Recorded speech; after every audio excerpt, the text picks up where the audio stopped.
Camera's rolling. Welcome to Wetpixel Live. My name's Adam Hanlon. I'm the editor of Wetpixel, and I'm joined by our roving correspondent, who's not roving at the moment, Alex Mustard. Hi, Alex. Hi, Adam. Yeah, no, stuck at home. Or perhaps I should say roving less. Maybe that's the best way of describing it. Yes. We posted an episode earlier about our editing workflows, and we thought it'd be valuable to look at some of the non-Adobe tools that we use within the workflows and we use for editing our images. And one that I use quite a lot and I think is worth talking about is something called PhotoMagico. And PhotoMagico was designed as a tool for journalists. It's actually designed for a very quick ingest function in that it uses the embedded JPEG file within a RAW file, so you can put your card into it. It goes through it, and you get images very quickly. It doesn't need to render any kind of preview, and obviously you can make quick selections from there. And then in journalism, you'd file them off to an FTP program, and it would get printed in the newspaper or whatever you're doing with it. So that's what it's originally designed for. But on top of that sort of basic thing, it's a really, really quick and actually fairly simple image browser with extras, really. And the extras include you can do a lot of keywording inside it. You can do a lot of management of metadata, and you can export from it as well. And you can export obviously a variety of formats, so you can export as JPEGs in various sizes, add watermarks, all that kind of stuff. You can do it from it. So it's a really nice sort of handy Swiss Army knife type tool that allows you to browse images within folders and then to also get them out and put them somewhere else in different format for a particular purpose, I suppose. So a practical example, my sort of work, my portfolio work is TIFF files in a folder on my computer. And what I would do is when someone says I want a JPEG at whatever resolution, I will then export it out of there using PhotoMagico. I'll find it using PhotoMagico, browse to it, and then save it out of PhotoMagico. And I mean, I could theoretically then FTP it or whatever it to the client as well. Although no one really does that anymore, but that's possible. So it's a really useful kind of tool for basically managing your image library. And I find it a great tool. I did mention again in the workflow, there's a new version, relatively recent, last couple of weeks. It's actually come out of beta, which is PhotoMagico Plus. And I haven't managed to experiment enough with this to figure out exactly how it's going to fit into the workflow, or if it will. It does all the stuff I've just mentioned, but it also has the option of building image catalogs as well. So you can actually build image catalogs. So for example, I could build an image catalog within it of all of my shark images, for example, and therefore they'll all be available in one catalog, and I'd be able to browse them very quickly, very simply, and again extract images from them, so on and so forth. So we'll see how that develops. At the moment, that's a work in progress. So I've used PhotoMagico as itself for quite a long time. PhotoMagico Plus is a new one. So that's the first one I was going to mention. Alex, what do you use that's non-Adobe? Well, actually, I mean, I think this is a really interesting topic because I have to say, paying my monthly Adobe subscription, I do tend to just think, well, I've got everything I need there.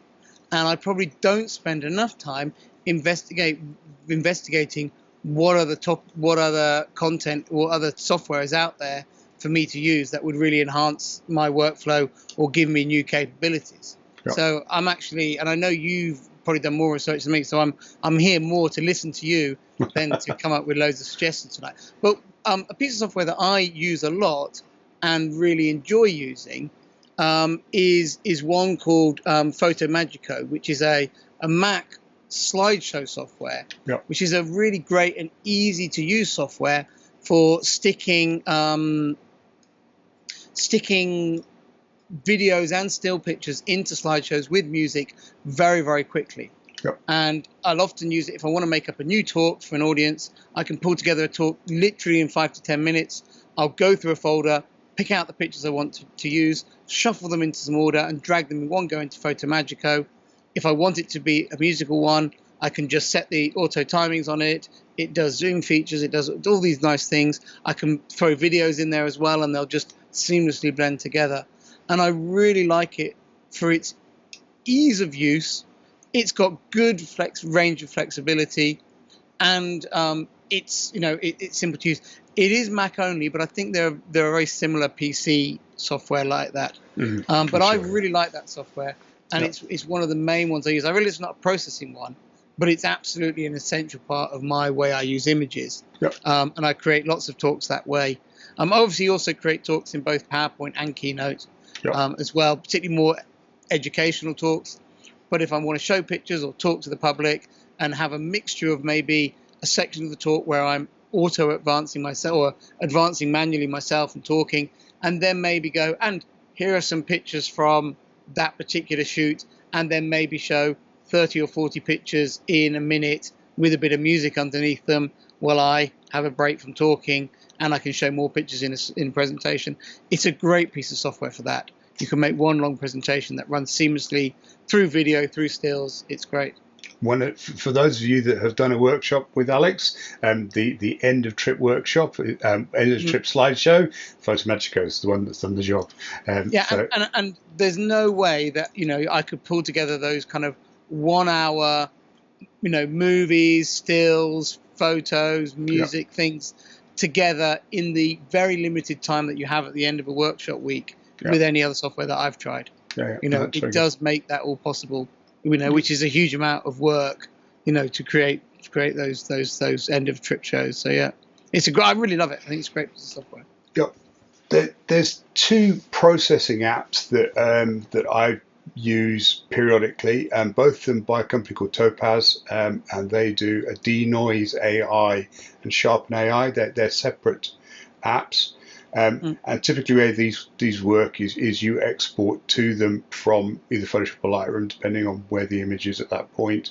They work on TIFFs or JPEGs. They don't work on RAW files. So obviously you need to export them you export your file from Lightroom, for example, in some kind of format. And there is actually a workflow solution within Lightroom. And both of them use artificial intelligence, so there actually are automatic modes. And they are, I think they are very good at denoising. Certainly if I've got an image that's got problems in terms of noise, I was doing some, it's not underwater related, but I was doing some very early morning shots of cormorants here at home at the surface, and it was very low light. I was shooting with big lenses, so I was pushing ISO really hard, and the noise was pretty ugly, and I ran it through denoise, and I have to say, it did pull back. It made usable image out of stuff that probably I wouldn't have been able to use otherwise. So it's one of those things that I certainly wouldn't use on every image, either of them, but when you've got an image that needs them, they are very good. The sharpen is they claim it actually will allow you to correct blurred focus. I don't think it's that good. I think an image that's out of focus is out of focus, and it's probably not going to correct it. But certainly, again, if you want a sort of heavy duty sharpening solution, it's a good option. The drawback with both, and I know you've used the denoise one, Alex. That's right, isn't it? Yeah. I have the denoise one on my computer. I would say I use it rarely, but when I feel I really need it. I don't feel I've got completely on top of it. I think I struggle to get the settings right on it, partly because I find it's quite slow on the big files. That's what I was going to say. Is I think it is very slow. So you certainly it wouldn't be part of a standard workflow pipeline because it just takes too long. So I use it with specific images that have got specific problems, i.e. they're a bit soft in a particular area, or they're very noisy due to pushing ISO, something like that. I run it through there, but it is slow. Even with a powerful computer, it's very slow. So that's the drawback. But again, they're useful tools. Sometimes you can get usable images from in situations where otherwise you might actually say, well, look, the Lightroom's denoise algorithm can't cope with it. So, the next one I was going to bring up is Silver FX Pro, which is a plugin that I think many people have tried, which plugs into Photoshop and also into Lightroom. And it's it comes with a suite of software, but most people generally like this one. And it's a plugin that's great for converting pictures into black and white. It uses sort of traditional darkroom terminology and actually camera lens terminology in terms of how it renders black and white. So I think that takes a little bit of getting your head around. I typically use Silver FX Pro to convert pictures that I've already processed maybe as a color picture. So if I'm getting a raw file that I want to make black and white, I'll often use the tuning in Lightroom, particularly to already make it a black and white in the raw converter. But if I say got a picture that I've had to remove lots of spots to and done quite a lot of processing on, and then belatedly decide, oh, it would be nice to have a black and white version of that, I'll use Silver FX Pro for that, for converting a sort of an already processed file into a black and white. I think it's got some very nice tools for conversion and some very nice tools for contrast and fine level structure and detail conversion. And I think it is worth fun to play with. It's got some fun framing. It's got great toning tools. Most of what it does you can replicate in other ways, but it's a useful tool for me to have. I tend to use it less these days than I used to, and I think that's because I tend to do more of my black and whites direct from the raw conversion, and then Silver FX Pro doesn't really add much because you're then just adding some extra processing on top of an already black and white picture, which I don't think it's best for. It's best to start with a color picture with Silver FX Pro. Yep, and it's actually interesting you say that, because I discovered it's actually a Lightroom preset made by Seam. That's SEIM, and I think it's called Seam Silver, it's made by a company called Seam Studios. But basically, it does exactly what you says, but does it with the raw file. So essentially, it takes the raw file, and there's a whole bunch of presets, many of them very similarly labelled with the film-like terminology that you've got from Silver FX Pro. So it talks about structure, or reducing structure, increasing structure, increasing contrast, all that kind of stuff. But applying it as presets to the raw file, and I've actually found it pretty good. It takes a bit of playing with. It resides within Lightroom. It's not an external plugin, so again, once you've got it in there, you can play with it to your heart's content and generate whatever look you want out of it. So I found increasingly that I've ended up using that more for black and white conversions within Lightroom than I have using the Silver FX Pro. It's a relatively new. Yeah, I've not heard of that one before. No, that's really interesting. It's quite an interesting tool. Yeah, it's quite good. So that's Seam Effects, you said. Yeah, SEIM. Yeah. Okay. Seam Effects. That's Seam worth Silver. checking out. Yeah. It wasn't a particularly expensive one, and it's a licensing thing. So, definitely produces some good results. I have to say, Eric was always my source of information for these new bits of software for. Getting better processing options. I'm sure it's probably true, although I think probably Eric's now moved several levels beyond anything that I can understand. Probably. So I'm trying to think what else I use in my raw pipeline, really. I think that's most of the software I'm aware of. Yeah, I'm sure there's loads. I guess there'll be. This would be a really great one for people to add comments on. About what other software is worth checking out. I know on my computer I definitely have the Nikon computer, the Nikon software, Nikon Capture NX, I think it's called still.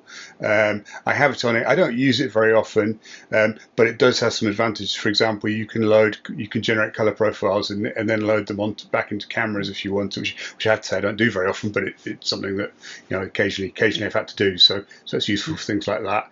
That's free. Free for Nikon users. A lot of people say that the camera manufacturers' proprietary RAW converters are better than the RAW converters in Lightroom. However, they're so much less easy to use, so much clunky. You take, particularly for underwater photographers, you've got a lot of processing to do on any picture with backscatter removal and things like this to do after your RAW conversion. That having a slow RAW conversion as well doesn't appeal to many of us. So whether it's the Nikon one, the Canon one, the Sony one, the Olympus one, I think most of us just like the ease of Lightroom, particularly if we're shooting across multiple systems. And particularly for kind of also cataloging files in some way that we can access them all in one place afterwards, which is also pretty critical. Otherwise you end up with images everywhere and you can't find any of them. So so Alex, black and white pictures, can they? I really like black and white photography underwater. I would never say I'm a black and white specialist, but black and white pictures has always been an important part of my portfolio underwater.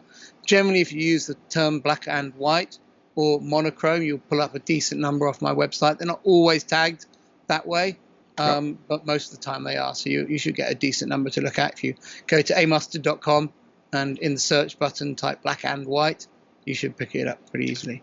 That's fantastic. Thanks, Alex. We'll do that. Get some inspiration. That's wonderful. I'd like to thank our sponsor, which is Inon or Inon, if you're living on the other side of the Atlantic. For sponsoring this episode, I'd like to thank you all for watching. Please give us a like if you enjoyed it, and please feel free to add any comments. As Alex mentioned, probably it'd be interesting to find out what your favourite plugins and apps for photo editing are. Thanks very much. I look forward to seeing you soon.